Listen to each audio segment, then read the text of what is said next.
Assalamualaikum warahmatullahi wabarakatuh. Halo, selamat malam guys. Welcome back on my YouTube channel Ita Citra Oktaria YouTube. Ya guys, senang banget untuk di minggu ini aku bisa balik lagi nih ketemu sama kalian lagi. Karena di minggu kemarin tuh aku udah libur ya 1 minggu, jadi nggak upload video. Aku mohon maaf ya karena memang lagi suasana lebaran dan aku agak ribet karena pindahan rumah juga. Jadinya aku baru sempat sekarang untuk upload video terbaru. Tapi sebelum kita ke pembahasan video hari ini, aku mau mengucapkan minal aizin wal faizin, mohon maaf lahir dan batin. Karena kan kemarin kita habis lebaran tuh.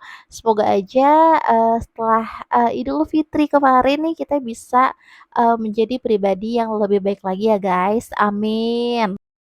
Tapi seperti biasa, sebelum kita masuk ke pembahasan pada malam ini, aku mau minta lagi nih untuk dukungan kalian. Jangan lupa untuk subscribe, like, dan nyalakan lonceng notifikasinya supaya kalian update tentang video aku yang aku upload di YouTube pada malam itu. Dan buat kalian nih untuk subscriber baru, bisa banget nih untuk bantu follow juga Instagram aku di @itacitra. Kayak tertulis di bawah ini ya. Nama Instagram tuh agak-agak alay, tapi nggak apa-apa karena aku mau ganti lagi nama Instagram. Aku tuh takut kalau misalnya teman-teman lama tuh agak susah nyarinya kayak gitu. Jadi aku tetap pakai nama Instagram itu. Oke deh kalau gitu guys, kita langsung aja ke pembahasannya. Ini dia.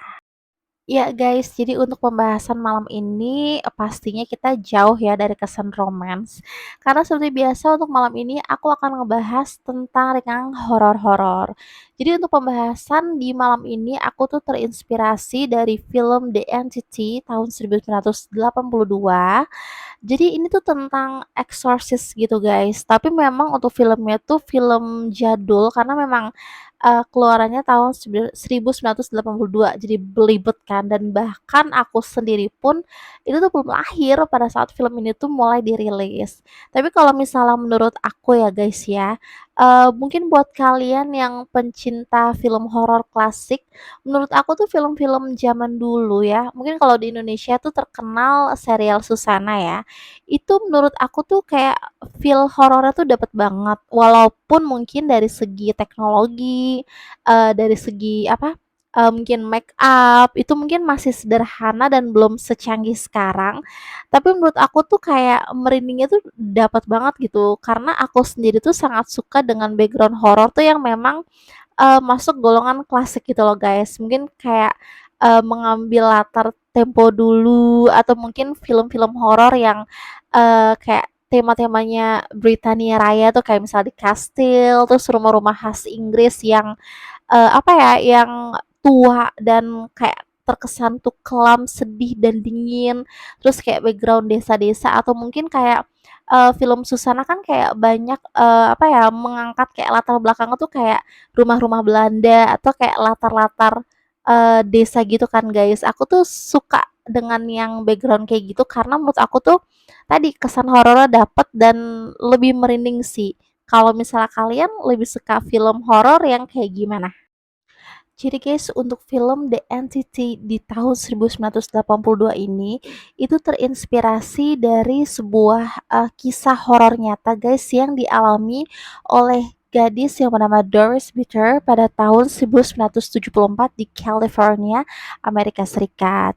Jadi nih pada tahun 1974 ini guys, gadis yang bernama Doris Bitter ini itu mendatangi seorang psikolog bernama Barry Taft untuk menceritakan tentang kisahnya. Jadi si Doris ini guys setiap malam itu mengalami gangguan guys, tapi tuh gangguannya itu tuh gangguan yang sangat aneh guys. Jadi kalau misalnya pada umumnya nih ya, kalau misalnya seseorang mengalami gangguan gaib, itu kan biasanya kan mungkin kayak ditakut-takutin kan, kayak mungkin barang jatuh atau mungkin seseorang tuh kayak melihat sebuah penampakan yang ada di suatu rumah atau mungkin di suatu ruangan. Jadi si Doris Bitter ini guys mengalami sebuah kejadian yang aneh banget karena dia merasa kalau dia tuh mengalami suatu pelecehan seksual tapi dari suatu makhluk yang tak kasat mata. Wah, bingung nggak tuh? Makanya si Doris Bitter itu mendatangi psikolog karena tuh dia merasa pada awalnya kalau kejadian ini tuh bukan suatu kejadian yang apa ya, horor gitu. Karena si Doris ini mempunyai background di mana dia tuh dulu memang pernah merasakan atau pernah mengalami yang namanya pelecehan seksual, guys. Jadi si Doris ini tuh menyangka ini tuh kayak bagian dari traumanya yang menyebabkan dia tuh mungkin halu ya, mungkin kayak kasarnya tuh kayak gitu. Jadi membuat dia tuh kayak merasa diperlakukan atau dilakukan pelecehan seksual, tapi itu kayak nggak nyata gitu. Jadi dia ngerasa apakah ini termasuk di alam bawah sadarnya ataukah ini kenyataan. Nah, karena mengalami hal-hal seperti itu yang kayak susah nih untuk dikoreksi oleh nalar, maka si Doris Bitter ini mendatangi psikolog.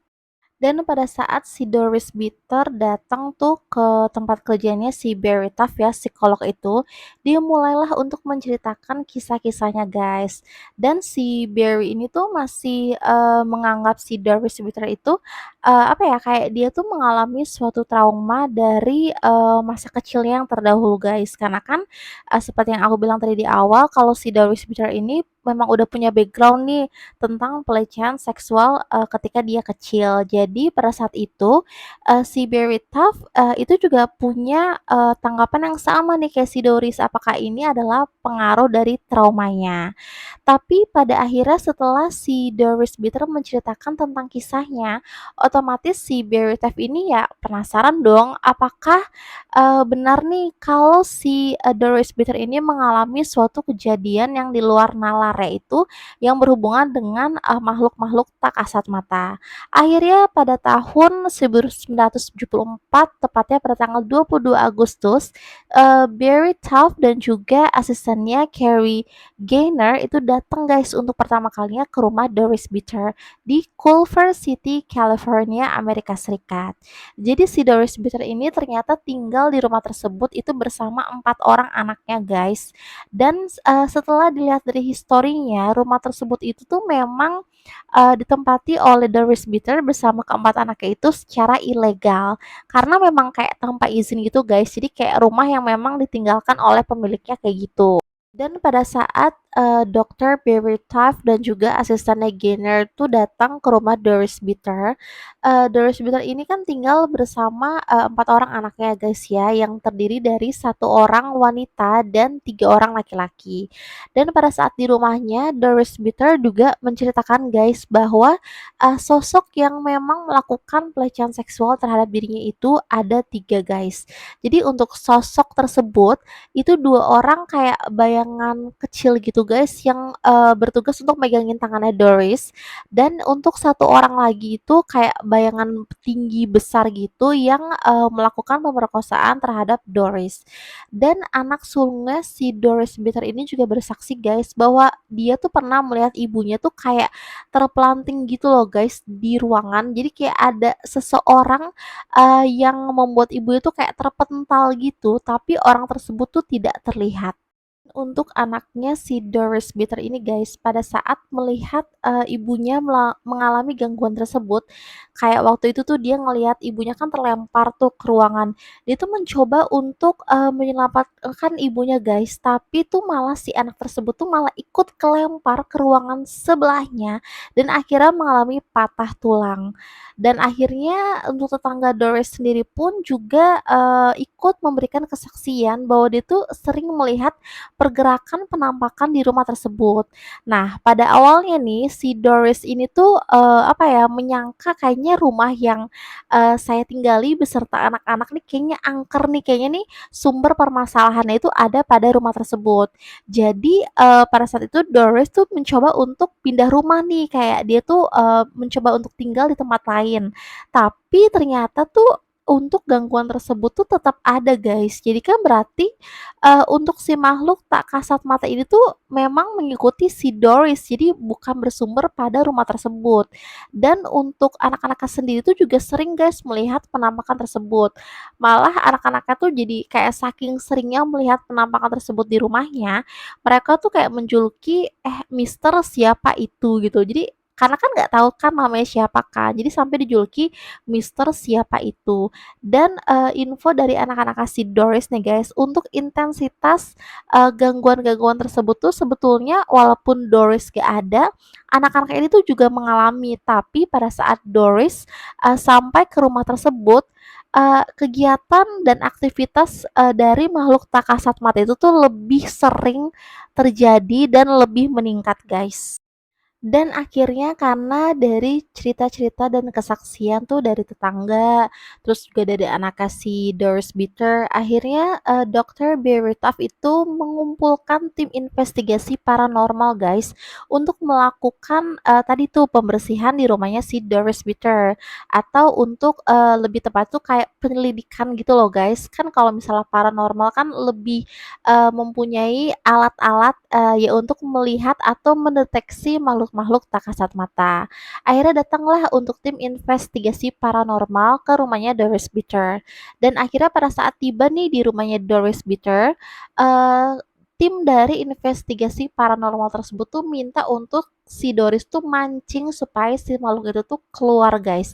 Jadi pada saat itu Doris tuh memancing makhluk tersebut tuh dengan mengucapkan kata-kata kasar guys. Jadi tuh dia melontarkan kata-kata kasar, lalu tiba-tiba tuh kayak ada sebuah cahaya yang datang ke sudut ruangan dan lalu ada kayak kepulan asap berwarna hijau yang membentuk, badan pria berotot guys. Tapi itu dimulai dari kepalanya sampai ke tengah badannya gitu guys. Dan, dari, foto-foto juga nih yang dilakukan oleh tim investigasi paranormal, pada saat si Doris tuh duduk di atas tempat tidur, itu tuh kayak ada penampakan busur gitu guys yang ada di atas kepala si Doris. Jadi kalau misalnya, menurut aku ya, kayaknya tuh, makhluk tersebut tuh suka nggak sih guys sama si Doris Bitter nih, karena kalau misalnya kita suka ngedengerin cerita-cerita horor nih, kan kayak ada nih beberapa mungkin kalau di Indonesia tuh kayak mungkin, seorang jin nih yang jatuh cinta kepada manusia, kayak hal-hal kayak gitu loh guys. Cuman nih kalau untuk, kisahnya si Doris Bitter, ini tuh memang dilatar belakangi oleh, kekerasan gitu guys. Jadi, dia mungkin menyukai nih si Doris Bitter, tapi tuh lebih ke aksinya tuh melakukan pelecehan seksual terhadap si Doris Bitter guys. Dan yang lebih bikin, sedih lagi ya guys ya, jadi si Doris ini tuh mengalami suatu hal yang di luar nalar dan gangguan dari makhluk tak kasat mata, tapi secara emosional nih, background dari, keluarga tersebut mulai dari Doris dan juga keempat orang anaknya, itu tuh, kayak suatu apa ya, ibaratnya tuh kayak sebuah mata rantai yang mendukung peristiwa satu dengan yang lainnya guys. Jadi karena background keluarganya seperti itu, maka tuh kayak gangguan tak kasat mata itu tuh kayak bener-bener melengkapi mereka tuh, secara emosional guys. Dan pada akhirnya untuk kasus yang dialami oleh Doris Bitter ini belum menemukan solusi guys. Jadi si Doris ini akhirnya ya hanya berpindah-pindah tempat aja, tetapi untuk gangguan tersebut tuh kayak terus untuk ngikutin dia. Dan pada akhir tahun 80-an untuk Doris Bitter ini tuh kayak bener-bener nggak kedengeran lagi kabarnya guys. Dan nggak ada yang mengungkit juga dan orangnya tuh juga nggak diketahui keberadaannya itu di mana. Dan pada tahun 2009 ternyata nih ada seorang, putranya dari Doris Bitter tuh yang berhasil diwawancarai dan akhirnya menceritakan kembali tentang kisah si ibu guys. Dan baru diketahuilah dari putranya si Doris Bitter bahwa ternyata Doris Bitter ini pada tahun 1995 itu telah meninggal dunia guys karena serangan paru-paru. Wah, semoga untuk, keluarganya Doris Bitter, yaitu keempat orang anaknya itu, sekarang mudah-mudahan mulai, apa ya guys, mengalami atau mulai menjalani nih hidup yang normal ya, dan mudah-mudahan tidak mengalami lagi yang namanya gangguan-gangguan supranatural. Wah, gimana guys kisahnya Doris Bitter? Kalian excited atau bagaimana? Kalau misalnya kalian, sangat penasaran nih dan ingin melihat, lewat visualisasi film, kalian bisa coba nonton The Entity di tahun 1982. Nanti di situ kalian bisa, melihat nih secara visual bagaimana, kisah yang digambarkan oleh sang sutradara tentang kisah nyata yang dialami oleh Doris Bitter. Oke guys, semoga pembahasan kita pada malam ini itu dapat apa ya, memberikan warna terbaru ya pada hidup kalian. Dapat apa ya, memberikan semangat juga nih untuk kalian tentunya khususnya untuk kalian para penggemar cerita horor. Oke guys, kalau gitu aku Ita pamit undur diri dulu, tapi jangan lupa aku akan selalu meminta dukungan kalian dengan cara yang gampang banget, yaitu subscribe, like, dan nyalakan lonceng notifikasinya supaya kalian update tentang episode terbaru yang aku upload di YouTube pada malam itu. Oke guys, aku Ita pamit undur diri dulu. Assalamualaikum warahmatullahi wabarakatuh. Selamat malam.